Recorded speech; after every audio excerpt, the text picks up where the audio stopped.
Hello students, Assalamu alaikum. This is Engineer Umair, your aptitude teacher. And how are you? I hope you all are good. So welcome to my 7th lecture regarding ECAT MCAT Physics. और हम 6th lecture में हमने vector को cover किया था. आज जो मैं कवर करने जा रहा हूँ चैप्टर नंबर 6 ग्रेविटेशन के हवाले से. और वंस अगेन ये बहुत इंपॉर्टेंट चैप्टर है एंड आप लोगों से मैं सॉरी करना चाहता हूँ कि मैं थोड़ा सा लेट हो गया लेक्चर्स को अपलोड करने में, क्योंकि मैं प्राइवेटली भी कुछ लेक्चर्स ले रहा हूँ ECAT के अपने स्टूडेंट्स के. तो थोड़ा सा लेट हो गया. आप लोग ये नहीं समझना है कि शायद सर डीमोटिवेट हो गए.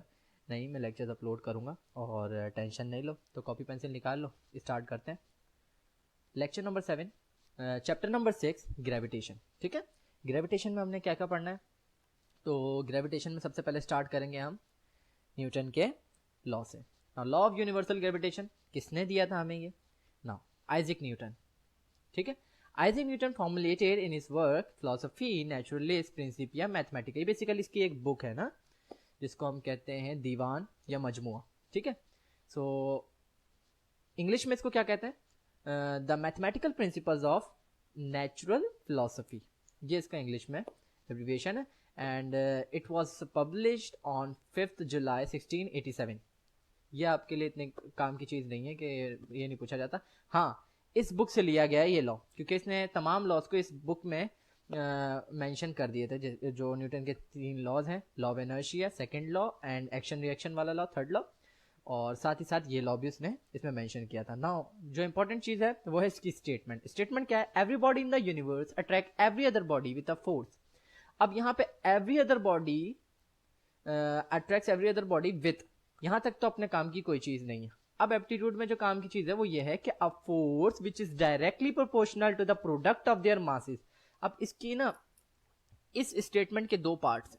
एक ये है कि force which is directly proportional. Directly proportional क्या होता है कि एक ज्यादा दूसरा ज्यादा, एक कम तो दूसरा कम. ठीक है, अच्छा. जबकि अगला जो इसका स्टेटमेंट है और ये जो पार्ट है इसका, ये क्या कहता है कि now this force is inversely proportional to the square of distance between them. 2 masses हैं, इनके दरमियान का ये जो डिस्टेंस है ना, ये इसके इनवर्सली प्रोपोर्शनल है फोर्स के.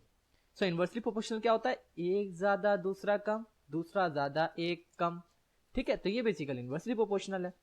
तो चलिए इसकी स्टेटमेंट देखते हैं. अब ये इसको याद रखना कि अगर क्वेश्चन आ जाए कि अगर मैं फोर्स बढ़ा देता हूं तो याद रखना उनके मासेस कम हो जाएंगे. ऑल्दो मासेस कभी भी कम नहीं हो सकते क्योंकि मास कांस्टेंट है. तो इसको समझते हैं कि ये किस तरीके से. जबकि इनवर्सली प्रोपोर्शनल, हाँ देखो 2 बॉडीज करीब में आएंगे तो इनकी फोर्स क्या होंगी? इंक्रीज होगी. इट मीन्स कि जब ये करीब आए तो इनका डिस्टेंस कम हो जाएगा, फोर्स ऑफ अट्रैक्शन बढ़ जाएगी. तो ये इनवर्सली प्रोपोर्शनल है. नाउ मैथमेटिकली इसको कैसे लिखा जाएगा? पहली स्टेटमेंट को देखो, मैं यहां से लेकर यहां तक को ऐसे लेकर हूं कि force is directly proportional. Directly का एक मतलब ये भी होता है कि एक ज्यादा तो दूसरा ज्यादा, एक कम तो दूसरा कम. साथ ही साथ इनको आमने सामने लिखा जाता है. जबकि इनवर्सली प्रोपोर्शनल को कैसे? ऊपर नीचे, एक ज्यादा दूसरा कम, एक कम तो दूसरा ज्यादा. ये इसका इनवर्सली प्रोपोर्शनल होता है. नाउ अब जब दोनों इक्वेशंस को मैं कंबाइन कर दूंगा, याद रखना कंबाइन और कंपेयरिंग में फर्क होता है. जब आप कंपेयर करते हो तो आपकी जो टर्म सेम होती है वो एक्सक्लूड हो जाती है, और जब आप कंबाइन करते हो तो जो चीज सेम होती है वो एक दफा आ जाती है. तो हम बेसिकली यहाँ कंबाइन करें क्योंकि हमें फोर्स चाहिए. फोर्स के साथ एक रिलेशन हमें मिला, फोर्स इज डायरेक्टली प्रोपोर्शनल और m1 m2 upon r square. अब बेटा जब भी याद रखना देखो ये मैं तुम लोगों को कॉन्सेप्ट देने बैठा हूं. मैं आप लोगों को ये चीजें नहीं बता रहा, ये आप सबको पता है. मैं कॉन्सेप्ट देने का मतलब ये कि ये चीजें आगे काम आएंगी, एप्टीट्यूड में तो काम आएंगी, आगे भी काम आएंगी. याद रखना कि जब भी प्रोपोर्शनैलिटी आता है ना, प्रोपोर्शनैलिटी का निशान ये जो अल्फा वाला है, तो जब भी ये हटेगा ना 2 चीजें आएंगी हमेशा, इक्वल्स टू और कांस्टेंट. किसी भी फॉर्मूले में देखना जाकर इक्वल्स टू और कांस्टेंट आता है. सो अब इसकी जगह पे क्या आएगा? इक्वल्स टू और कांस्टेंट. देखो इक्वल्स टू आया और एक कांस्टेंट आया विच इज जी. इस कांस्टेंट का नाम क्या है? Gravitational constant. तो सारा काम अब हम इस पे करने वाले हैं. अब क्वेश्चन कैसे बनेंगे वो एमसीक्यूज भी बताऊंगा. सब चीजें आपको कहीं और से करने की जरूरत नहीं है, मैं सारी चीजें इसमें डिटेल प्रोवाइड कर दूंगा. आप टेंशन नहीं लो, बहुत एमसीक्यूज डाले मैंने. Now F equals to G m1 m2 over R square. अब देखो इसमें जी पहले समझ लेते हैं क्या होता है. Where G is universal gravitational constant. अब देखो अपने पास 2 जी होते हैं, एक होते हैं छोटे जी और एक होते हैं अब्बू जी. ठीक है, एक होते हैं ये छोटे जी और एक होते हैं ये अब्बू जी. अब छोटे जी की जो है ना, छोटे जी के ताल्लुकात सिर्फ अर्थ तक हैं. तो इनकी वैल्यू जो है ना, इनकी वैल्यू और इनकी कदर सिर्फ अर्थ तक है. इनका नाम बस अर्थ तक चलता है. ठीक है, आज से बाहर नहीं चलता इनका। जबकि जो अब्बू जी है ना, अब्बू जी के बड़े असर रसूख हैं, इनके बड़े ताल्लुकात हैं, ये जो है ना ये पूरी थ्रू आउट द यूनिवर्स माने जाते हैं। आ रही है बस समझ में? तो याद रखना जी की value through out the universe change नहीं होती, छोटे जी की वैल्यू सिर्फ अर्थ तक सेम रहती है। तो अब्बू जी और छोटे जी में ये फर्क है। नाउ इसकी वैल्यू क्या होती है 6.67 एक्सपोनेंट -11 न्यूटन मीटर स्क्वायर पर केजी स्क्वायर। कैसे आया? फॉर्मूले से आया। ये बनता है केजी स्क्वायर, ये बनता है मीटर स्क्वायर। जी जब ऊपर जाएगा तो ये आपस में ऊपर नीचे चले जाएंगे तो बन जाएगा न्यूटन मीटर स्क्वायर पर केजी स्क्वायर। नाउ अब क्वेश्चन क्या बनता है? The value of gravitational constant was determined by, किसने ये डिटरमाइन किया था? न्यूटन, केपलर, मैक्सवेल और केवेंडिश। तो याद रखना बेटा, ग्रेविटेशनल कांस्टेंट की जो वैल्यू ड्राइव करने वाला शख्स है वो है केवेंडिश, इसीलिए इसको क्या कहते हैं? Cavendish constant. इसको साथ ही साथ केवेंडिश कांस्टेंट भी बोला जाता है। अब यहाँ पे देखते हैं, देखो मैंने आपको बताया था जब भी प्रोपोर्शनलिटी आता है दो चीजें आती हैं, तो जब दो चीजें हटेंगी इक्वल टू और कांस्टेंट तो क्या आ जाएगा? वापसी प्रोपोर्शनैलिटी। अब मैं यहाँ पे मानता हूं कि मास दोनों जो है ना, दोनों बॉडीज के मास सेम है, तो ये भी कांस्टेंट और ये भी कांस्टेंट। सो ये एक होल कांस्टेंट और ये इक्वल टू, इनको हटाऊंगा तो क्या आ जाएगा मेरे पास? प्रोपोर्शनैलिटी। तो ये देखो कैसा बना, एक ऊपर एक और दूसरा नीचे। तो याद रखना फोर्स ज्यादा तो डिस्टेंस कम, डिस्टेंस कम तो फोर्स ज्यादा। अब कैसा हो गया? Inverse relation.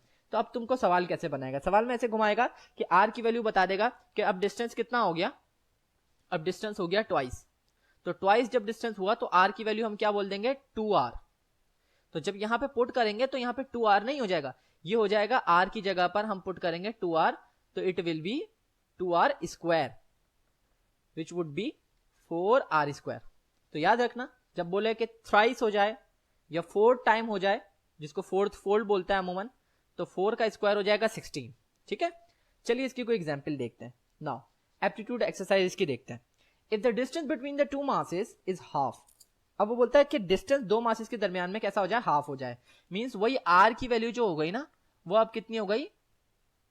Sorry, r equals to half r हो गया। ठीक है, द ग्रेविटेशनल फोर्स पे क्या फर्क पड़ेगा? क्या हो जाएगी? 4 टाइम्स हो जाएगी। तो मैंने आपको बताया था कि कुछ ऐसा रिलेशन है ना बेटा, ऐसा रिलेशन है। तो अब आर की वैल्यू कैसी हो गई? हाफ हो गई। तो बेटा ये इसको देखना, प्रोपोर्शनैलिटी को इक्वल्स टू कंसीडर करना। अब इधर आते हैं, यहां पे क्या हो जाएगी? आर स्क्वायर की जगह पे मैं पुट करूंगा हाफ का आर का स्क्वायर। तो बेटा ये क्या हो गया? 4 हो जाएगा, 1/4, और ये हो जाएगा आर स्क्वायर। तो याद रखना सबसे नीचे वाला सबसे ऊपर, ये हो जाएगा 1/4 आर स्क्वायर, और ये ऊपर चले जाएगा तो याद रखना कि क्या हो जाएगा? 4 1/r स्क्वायर। तो ये जो इनिशियली था ना 1/r स्क्वायर, ये हो जाएगा 4 टाइम्स। तो याद रखना 4 टाइम्स हो जाएगा। ओके, अल्हम्दुलिल्लाह, sorry. If the distance between two masses particles is double, अब डिस्टेंस कैसा हो गया मेरे पास? दोनों मासेस के दरमियान में डबल हो गया, यानी कि 2r हो गया। And there masses are also double, अब मास भी जो था ना इनके दरमियान में वो भी डबल होगा। ठीक है, अब क्या होगा? यानी कि m1 भी 2m1 हो गया और m2 क्या हो गया? 2m2। अब बोलते हैं क्या होगा? The gravitational force. तो बेटा यहां पे देखना गौर से, अब यहां पे तुमने ये कंसीडर करना है कि दोनों मासेस डबल हुए। जब दोनों डबल होते हैं तो क्या होता है? देखो हमारे पास फॉर्मूला था Gm1m2/r², यही था। मैं क्या करूंगा? मैं इसको अलग से सॉल्व करता हूँ प्रॉपर तरीके से। देखो F equals to Gm1m2/r²। Masses double हुए तो मैं m1 की जगह पे लिख सकता हूँ 2m1 अल्हम्दुलिल्लाह, इसकी जगह पे 2m2, जबकि r स्क्वायर की जगह पे मैं क्या पुट कर सकता हूँ? क्या बोला था उसने? ट्वाइस ना, तो ये भी डबल हो गया, इसको भी डबल लिख देते हैं। तो देखो ये दोनों मल्टीप्लाई होके क्या बनाएंगे? अल्हम्दुलिल्लाह, सॉरी यार मेरी तबीयत सही नहीं है। चलो एक लाइक तो बनता है यार, बंदा बीमार होके भी पढ़ा रहा है आपको। चलो ये हो गया ना, 4 से 4 कैंसिल। तो देखो क्या चेंज आया इनिशियल फॉर्मूले में और इस फॉर्मूले में? कोई चेंज नहीं आया। तो देखते हैं इसका आंसर क्या होगा। Half becomes 4 times, remains unchanged. तो बेटा इसका आंसर क्या होगा? रिमेन्स अनचेंज, क्योंकि हमने सॉल्व किया है, दोनों क्वांटिटीज सेम रही हैं, तो कोई फर्क नहीं आया। आगे बढ़ते हैं। Mass of earth and gravity, इसको डिस्कस करते हैं। देखो मैं पूरी ड्राइव नहीं कराऊंगा, हमें सिर्फ कॉन्सेप्ट लेना है, तो फॉर्मूला याद कराने के लिए थोड़ी सी चीजें मैं तुम्हें ऐसी शो कराऊंगा। According to the Newton's law of gravitation, देखो ये कुछ ऐसी ही थी ना हमारे पास। याद रखना ये रेडियस ऑफ अर्थ नहीं है, याद रखना ये बेसिकली दोनों के दरमियान में डिस्टेंस है। वो तो इत्तेफाक से हमारे पास ये रेडियस ऑफ अर्थ के बराबर का डिस्टेंस आ रहा है, तो ये बच्चे गड़बड़ करते हैं, ठीक है। So F equal to G M one M two over R square होता था। हमने मास ऑफ अर्थ निकालना तो हम क्या करते थे, हम बोलते थे भाई यहाँ पे हम m1 की जगह पर m पुट कर देते हैं, m2 की जगह पर me, दो मासिस हो गए, re की और r की जगह पर re, क्योंकि इसका डिस्टेंस जो है वो रेडियस ऑफ अर्थ के बराबर है, ठीक है। नाउ और हमें फोर्स पता है, as we know that the force with which earth attracts a body is known as weight. तो वो फोर्स ऑफ अट्रैक्शन जो इन दोनों के दरमियान है वो है वेट, तो हम फोर्स की जगह पे वेट रख देते हैं और हमने mg पुट करते थे, तो m से m हमारे पास कैंसिल हो जाता था। तो फॉर्मूला में मिलता था g इक्वल्स टू, यानी कि छोटा g इक्वल्स टू अब्बू जी me over R E square. तो ये फॉर्मूला बेसिकली बहुत इंपॉर्टेंट है, ये अपने पास नोट डाउन कर लो, ये बहुत इंपॉर्टेंट है। सारा इसी से न्यूमेरिकल अक्सर सॉल्व हो रहे होते हैं। तो यहाँ पे क्या क्या वैल्यूज हैं, जो याद करने वाली चीज है वो क्या है, ये दो वैल्यूज तो आपको याद हो गई, जी छोटा जी और अब्बू जी, इनकी वैल्यूज याद हो गई। आर ई की वैल्यू बेटा रेडियस ऑफ अर्थ होता है 6.4 एक्सपोनेंट 6 मीटर, ये कांस्टेंट वैल्यू है। रेडियस ऑफ अर्थ कितना 6.4 एक्सपोनेंट 6, जबकि mass of earth 6 exponent 24 kg, ये इसी फॉर्मूले से ड्राइव किया गया है। तो बेसिकली इसको याद कर लो। अब देखो, अब मान लो मास ऑफ अर्थ भी कांस्टेंट, जी भी कांस्टेंट। अब बोलो सर रेडियस ऑफ अर्थ भी तो कांस्टेंट, बेटा रेडियस ऑफ अर्थ नहीं है, ये क्या है, ये दोनों के दरमियान में डिस्टेंस है। वो तो इत्तेफाक है कि ये दोनों क्या किसके दरमियान में है, इनके दरमियान का डिस्टेंस रेडियस ऑफ अर्थ के बराबर है। मान लो अगर ये बॉडी नीचे चली आती है तो रेडियस ऑफ अर्थ नहीं रहा, ऊपर चले जाते तो रेडियस ऑफ अर्थ नहीं रहा, तो जो भी डिस्टेंस होगा हम उसको यहाँ पे रखेंगे, ठीक है, याद रखना इसको। चलिए, तो अब क्या फॉर्मूला बन जाता है, इक्वल टू और कांस्टेंट हटा तो प्रोपोर्शनैलिटी आ गया। तो ये भी यही रिलेशन देता है कि अगर एक ज्यादा, चलिए मैं आपको करके दिखा देता हूं, अगर जी ज्यादा तो डिस्टेंस इनके दरमियान में कम होना चाहिए, अगर डिस्टेंस ज्यादा तो जी इनके दरमियान में कम होना चाहिए। एक ज्यादा दूसरा कम, एक कम तो दूसरा ज्यादा, टेलीफोन, ऐसा कुछ है बस, ठीक है। तो ये रिलेशन दिया है हमें। अब the radius of the planet is 5 times the radius of the अर्थ। अब क्या कहता है कि कोई भी प्लैनेट है उसका रेडियस जो है वो 5 time of the earth radius है। अब याद रखना, तुम्हें सवाल में थोड़ा सा घुमाएगा, क्या बोलेगा, the diameter of the planet is 5 times the diameter of the अर्थ। तो याद रखना ये रेडियस ही बता रहा है, क्योंकि देखो डायमीटर क्या होता है 2r के बराबर, दोनों जगह 2r आएगा और 2 से 2 कैंसिल हो जाएगा, तो वो बेसिकली आपको रेडियस ही बता रहा है। चाहे डायमीटर बोले रेडियस, दोनों का मतलब सेम हो जाएगा, क्योंकि 2 से 2 कैंसिल होना है। सो इसने बोल दिया रेडियस ऑफ द प्लैनेट कितना है, 5 times of radius of earth, but of same mass, mass इनका सेम रहेगा। वैल्यू ऑफ जी बताओ उस प्लैनेट पे क्या हो जाएगी, तो मुझे पता है जी की वैल्यू अभी अभी मैंने देखी है, G M E over R E square, यही है। अब मैं क्या जीपी निकालता हूँ ना, ये जीई थी जिसको हम बोलते हैं 9.8 मीटर पर सेकंड स्क्वायर। अब जीपी निकालते हैं। जीपी निकालने का तरीका क्या है, देखो जी एज इट इज और ये हो जाएगा एमपी। जीपी क्यों नहीं किया, क्योंकि यूनिवर्सल कांस्टेंट है, चाहे कुछ भी हो जाए सेम ही रहना है। ये हो जाएगा आरपी, ठीक है। अब देखो मैं क्या करूंगा, जी एमपी की वैल्यू सेम है, ठीक है, एमई के बराबर है, क्योंकि उसने बोला मास जो है वो सेम रहेगा, तो ये तो एज इट इज आ गया। आरपी की जगह पे क्या पुट करेंगे, बोलता है आरपी है 5 आर ई स्क्वायर के बराबर, ठीक है। तो याद रखना कितना हो जाएगा, 5 5 जा 25, तो इसका आंसर वैसे ही क्लियर हो गया, क्या हो गया 1/25 G M E over R E square. ये पूरा किसके बराबर है, जी के, इनिशियली किसके बराबर था, जी ई के, तो हमारे पास आंसर क्या आएगा 1/25 जी। तो याद रखना इतना तुम्हें सॉल्व करने का टाइम नहीं होता, तुम बस इस रिलेशन को याद रखना, तुम्हें क्या करना है सिर्फ स्क्वायर कर देना है और 1 में करके उसका आंसर बता देना है, ठीक है। तो आंसर क्या हो गया, डी हो गया। आंसर बता भी दिया करो अगर तुम्हें कोई न्यूमेरिकल आ रहा है, मिसाल के तौर पे ये करके दिखा दो मुझे जल्दी से, ठीक है। नाउ मैं बताता हूँ, if the radius of the earth were to shrink by 1%, अगर किसी रेडियस ऑफ अर्थ को मैं श्रिंक कर दूं 1%, while its mass remaining the same, so the acceleration due to gravity on the earth's surface would। तो मुझे बताओ अगर मैं रेडियस को श्रिंक करता हूं तो एक्सेलरेशन ड्यू टू ग्रेविटी पे क्या फर्क पड़ेगा। तो मैंने आपको बताया था कि ये इनका कैसा रिलेशन है, हाफ इनवर्स रिलेशन है। तो इसका मतलब क्या होता है कि अगर रेडियस को श्रिंक कर रहा हूं, मतलब ये कैसा नीचे जा रहा है, तो ग्रेविटी कैसी होगी, ऊपर जाएगी, क्योंकि कैसा, एक ज्यादा दूसरा कम, एक कम तो दूसरा ज्यादा, टेलीफोन। तो ये तो क्या हो जाएगा अपने पास, इंक्रीज हो जाएगा। ठीक है, फिर भी कोई क्वेश्चन हो तो पूछ लेना कमेंट में। Now if we go away from the surface of the earth, a distance equals to the radius of the earth, the value of g will become। बोलता है कि अगर हम अर्थ की सरफेस से कितना ऊपर चले जाएं, equal to the distance to the radius of the earth, कितना, जितना रेडियस में रेडियस बराबर होता है उतना ही ऊपर चले जाए। तो याद रखना, यहाँ पे बच्चा गलती करता है। देखो ये कैसा है, अर्थ है, ये कैसा मास है ना, कितना बुरा लग रहा है ना, प्रैक्टिस नहीं है बेटा मेरी। आ रही बोलता है ये उठ के किधर चला गया, इधर चला गया, इसका भी डिस्टेंस कितना, आ रही। तो याद रखना बॉडी, असल बॉडी जो अब पोजीशन पर है और ये वाली बॉडी, इनके दरमियान में डिस्टेंस कितना हो गया, 2re। ठीक है, तो बोलता है वैल्यू ऑफ जी पे क्या फर्क पड़ेगा। तो देखो G M E over R E square होता है, मैंने आर ई अब कितना हो गया, 2re हो गया। ठीक है, इस पे बहुत इजी सा एक फॉर्मूला लगता है। वो फॉर्मूला क्या है, देखो वो फॉर्मूला हमने कहाँ पढ़ा था, variation of G with altitude में।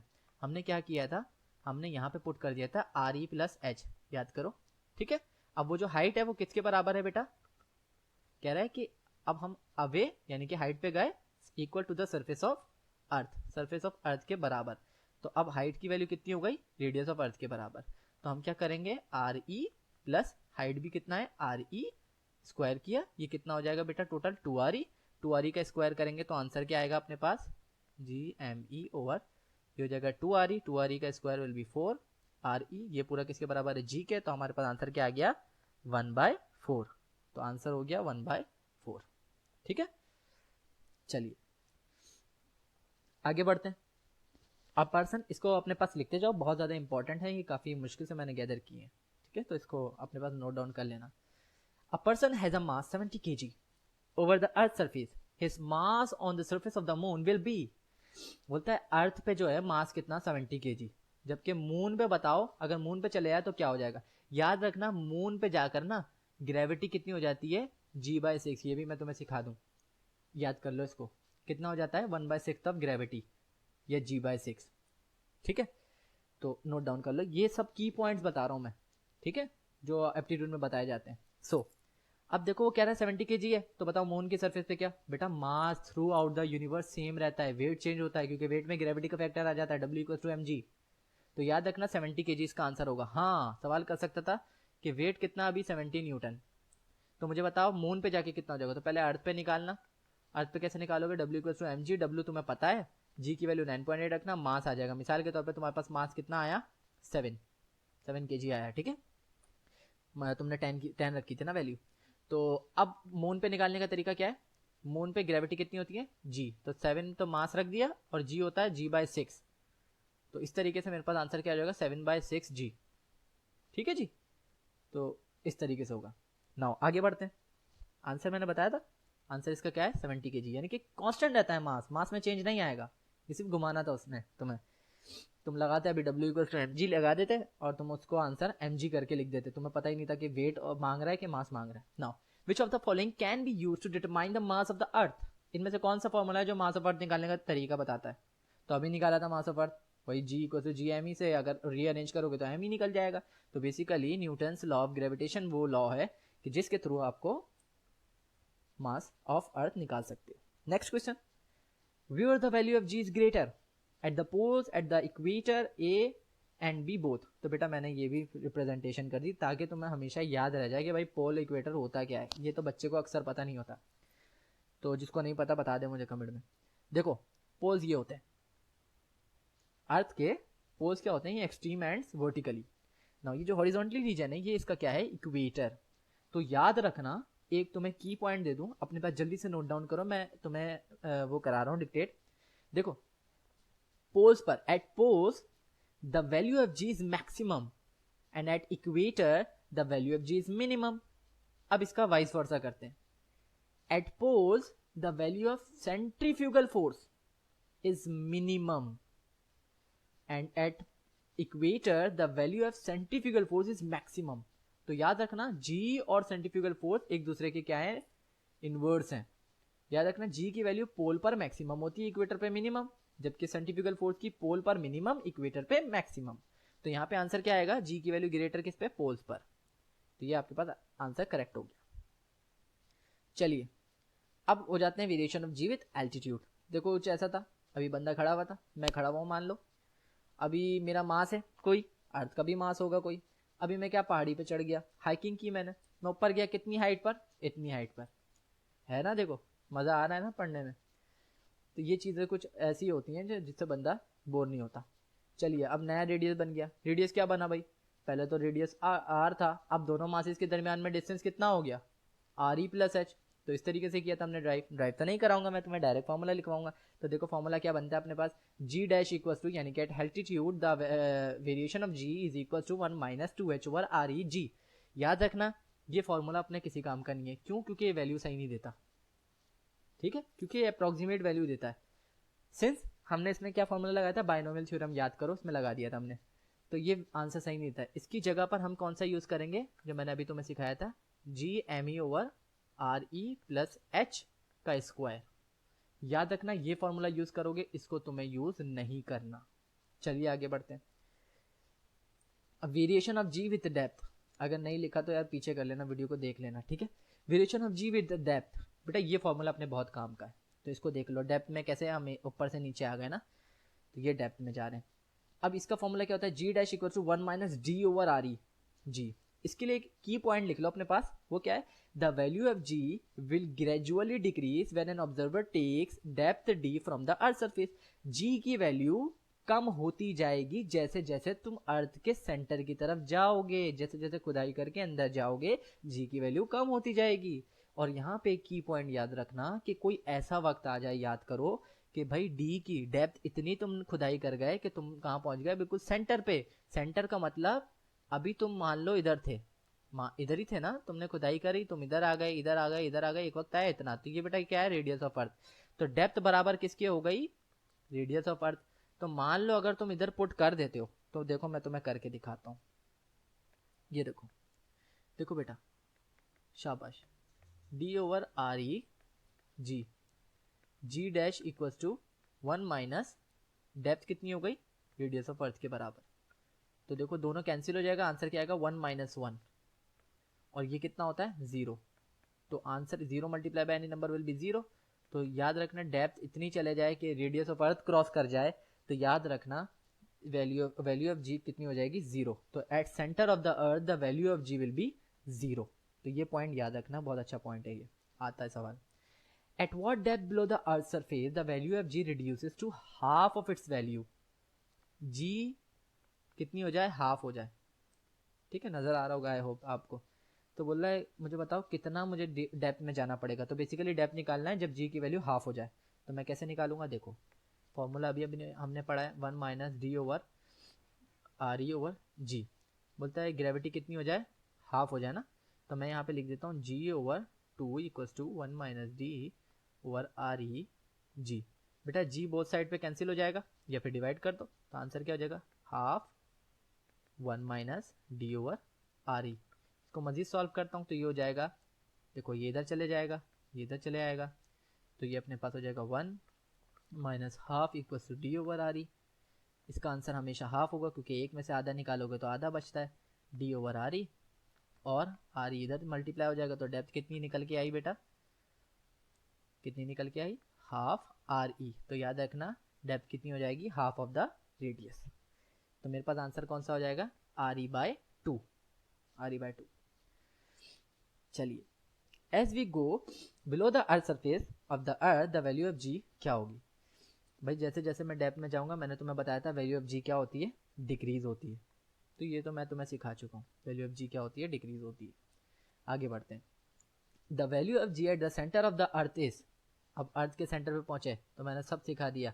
क्या, डेप्थ की जगह आर ई रखो, 1 माइनस करो, 1 माइनस 1 कितना हो गया, 0। इधर था ग्रेविटी, तो ग्रेविटी कितनी हो जाएगी, 0 हो जाएगी। तो जी की वैल्यू क्या हो गई, 0। आगे बढ़ते हैं।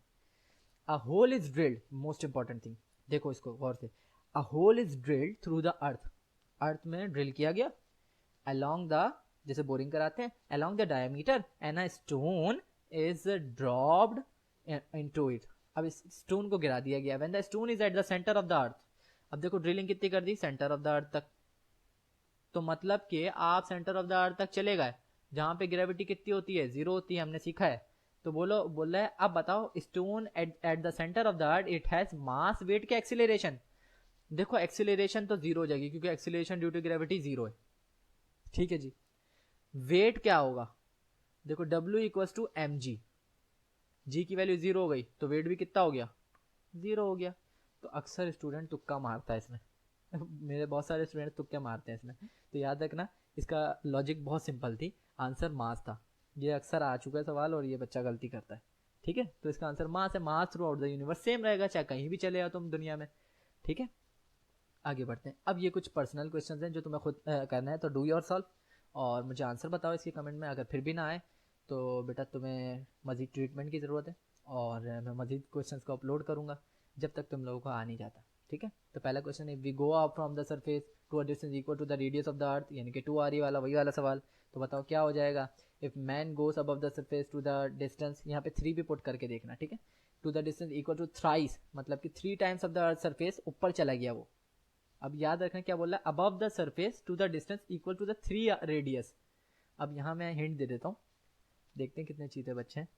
बोलता है सरफेस के ऊपर थ्राइस द रेडियस गया है, तो टोटल डिस्टेंस बता देना मुझे सेंटर से, ये भी आ रही है, टोटल कितना हो जाएगा, 4 हो जाएगा। ये बच्चा नहीं करता, 3r रिपोर्ट करके आ जाता है, आंसर गलत हो जाता है, ठीक है। जब तक वो ये ना मेंशन करे कि सेंटर से इतना ऊपर चला गया, वो कह रहा है सरफेस से इतना ऊपर गया, तो मतलब सरफेस से ऊपर 3r और सरफेस के अंदर वाली जगह, क्योंकि सेंटर से मास का डिस्टेंस मालूम करते हैं, तो याद रखना वो भी r इंक्लूड होगा, तो इट विल बी 4r। तो उसको पुट करके फिर वैल्यू निकालना।